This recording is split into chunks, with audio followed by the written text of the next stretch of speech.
what's happening YouTube. So the Los Angeles Clippers again, being depleted, faced against the Phoenix Suns. They had Devin Booker and Chris Paul and DeAndre Ayton, is injured, but pretty much the Phoenix Suns, it was just their night. They had home court advantage. They pretty much had everything that they could have possibly had to beat the Los Angeles Clippers. So pretty much in the first quarter, the Clippers, they were pretty solid. They were like, fighting toe to toe against the Phoenix Suns. They were pretty like, it was pretty much, close, competitive.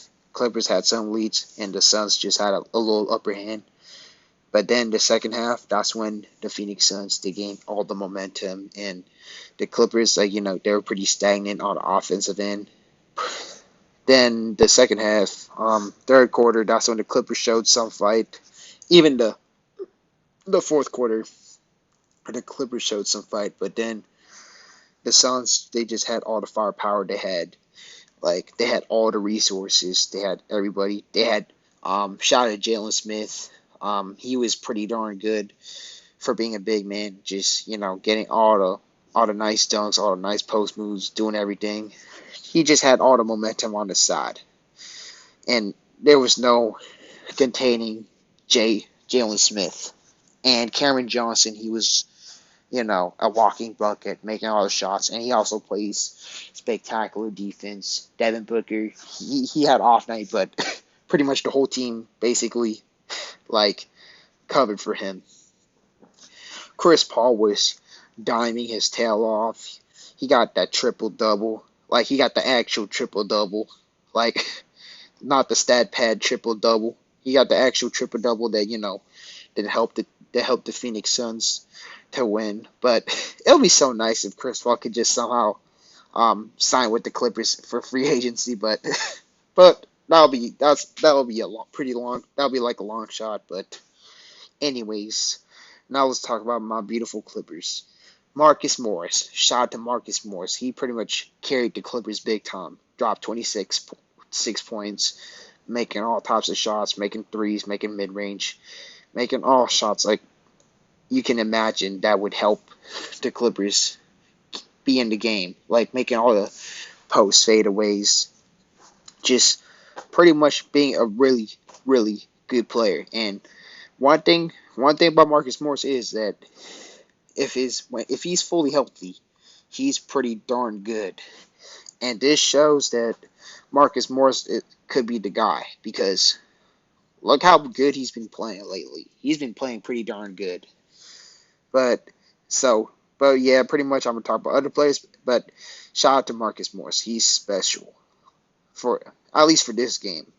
So pretty much we had two players that returned, Nick Batum and Brandon Boston Jr. So Nick Batum, unfortunately, he did not play good. He only had 1 point, but he contributed on rebounds and all the stuff. But he only scored 1 point, that was pretty. And it was only from a free throw, which is like yeah, he came from an ankle injury. It's all good. Like you're pretty much like usually bound to have a little off game, which is like it's pretty normal to be on a rusty side. Hopefully he could condition and get back on the groove and everything. Pretty much. But yeah, like basically be himself. With being the Nick Batum we all know, making all the corner shots and everything. But you can't always have all good games all the time. So and then Eric Bledsoe, he pretty much he it was his off night. He had four. He was like 4 for 12 on the field goals, which is, and then he also had a decent amount of turnovers too, which is again that's the Bledsoe we do not want because that can easily hurt the team, especially like the Clippers, like yeah, and also he was like 0 for 3 from the 3 point percentage. He pretty much had that one air ball, that was not good. Hopefully, Bledsoe he gets on his groove, get consistent and everything. Like it's a major Eric Bledsoe for this week it's a major hiccup for him, and hopefully, like I said, hopefully he finds his groove again, and hope for the best. Reggie Jackson was another player that um, had a major hiccup as well too. Like he scored 16 points, but he was really darn inefficient. He had some turnovers and all the stuff, but yeah, like lots of turnovers that that pretty much that hurt the Clippers a decent amount. But yeah, like when Reggie, when he finds his groove, it's gonna be pretty darn good for the Clippers. But unfortunately, it's just not his nights, if you know what I'm saying. And other players like Amir Coffey, he played actually pretty solid. Like I know his field goal percentage would not would not agree, but he actually if you actually watch the game, he's actually like lately he's actually been somewhat solid, especially on a defensive and grabbed some rebounds. He even kind of went coast to coast and pretty much helped the Clippers gain some momentum, but of course, coffee shop was not enough for the Clippers to win the game, and pretty much there's like a decent amount of flaws that the Clippers had, especially on Tyronn Lue's rotation, if you know what I'm saying. Like pretty much like the biggest problem about the Clippers was, of course, like probably getting rebounds and but the major issue was shot creation because we basically cannot buy the bucket. Like Marcus Morris and Brandon Boston was pretty much the guys who was getting buckets for the Clippers. Like especially Marcus Morris because he was our sole offensive player. Like I felt like Brandon Boston Jr. was pretty underutilized in my personal opinion because I may have not seen him like too much in the first half, but in the second half he finally played a lot. But I felt like he could have been more utilized more because especially all these injuries and all stuff. And Brandon Boston would have definitely helped a lot if he played more because he would have bought more of the buckets. And he also played pretty good defense as well too. Like played pretty. He especially that one strip he got. Like he plays pretty good defense in all the other types of ends too. He plays pretty solid on that, but on off in terms of getting buckets, that's just his um specialty. Like he plays pretty smooth. Like, but yeah, that's just like my major issues. And the second major issue is it pretty much is the same thing, but it's more on my personal note, especially if you guys been watching my channel, because I talk about this a lot. My man Jay Scrub, he only got 2 minutes in garbage time. Like at this point, I feel like it's pretty criminal in my opinion because, like, I mean, players like Xavier Moon, James Ennis, Wendy Gabriel got minutes. Like, especially in the past, but not in this game, but in the past basically. Like Xavier Moon, he hit protocol. Um, Prayers up to Xavier Moon. Wish the best for him, but he's been getting a decent amount of minutes, like for the past few games. But yet J Scrub cannot get some minutes, which is I don't really understand because look, Xavier Moon. I mean that's good. Xavier Moon got some minutes. Like he not this game, but I'm talking about the past few games, like in the past. So yeah, like Xavier Moon, was solid. He didn't really do too much, but he got minutes regardless. Like he didn't make too much mistakes. But he didn't really show too much. Like, if you want to say it, like man, like not too much. Like in terms of scoring. Like I don't believe he scored like more than 10 points until against the Minnesota Timberwolves game, and his defense, was pretty solid, but then it stepped up against the Minnesota Timberwolves, but he got some minutes. He was just a 10-day contract player, but you have Jay Scrubb on the other hand, who's been with the team for like what over a year, right? Over a year, but and he proved he's shown a lot of things that he can contribute for the team, especially in terms of getting buckets and also playing defense. But yet, for some reason, he doesn't get playing time. Like, in my opinion, that just does not make a lot of sense. Like, I get it. He has some weaknesses he can work on, and it's maybe like turnovers and stuff, and maybe he can try not to be too unselfish and actually be way more aggressive than he is. But like, still, like, you cannot like. I mean, Eric Bledsoe, like, he always has a lot of issues in terms of turning the ball over, but he still gets a huge chunk of minutes.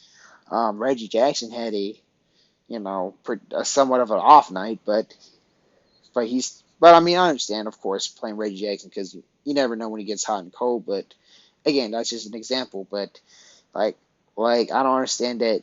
How come like Jay Scrub cannot squeeze in some minutes?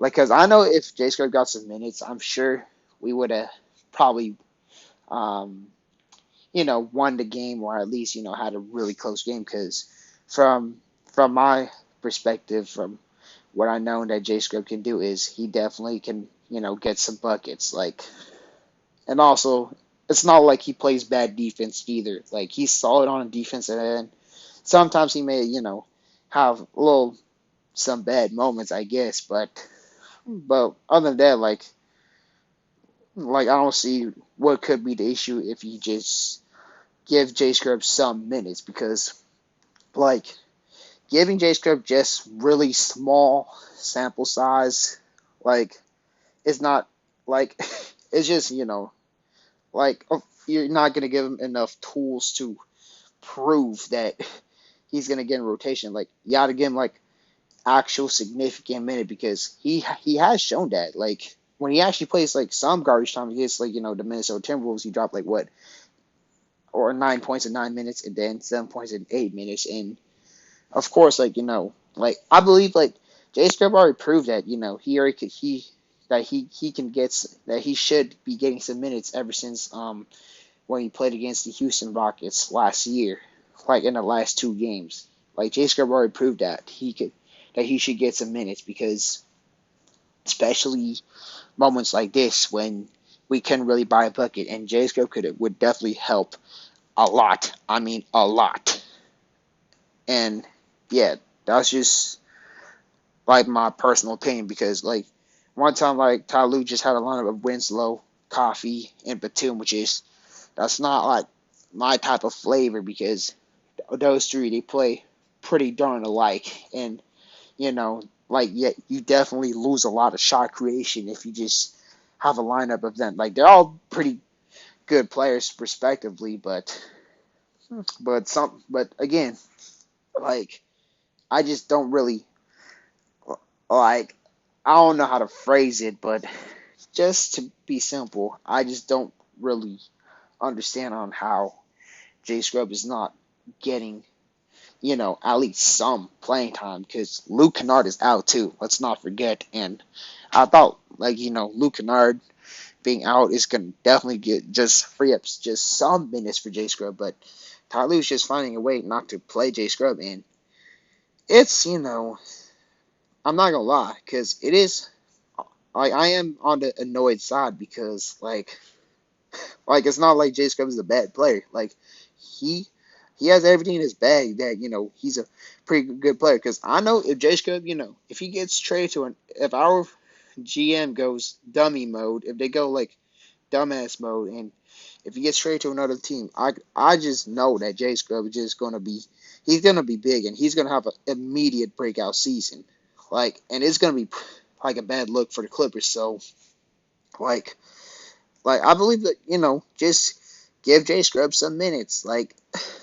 It doesn't at least 10 to 15 minutes, actual consistent minutes, not just really tiny small sample size. I mean, come on. You think if Devin Booker just played 2 minutes, you think would he done anything? No. Another thing is I felt the teammates could have just be giving more to give Jay Scrub more of the ball sometimes, because like if he actually gets more of the ball and actually starts firing, he's gonna show his value for what he can do. But that's just my personal major opinion.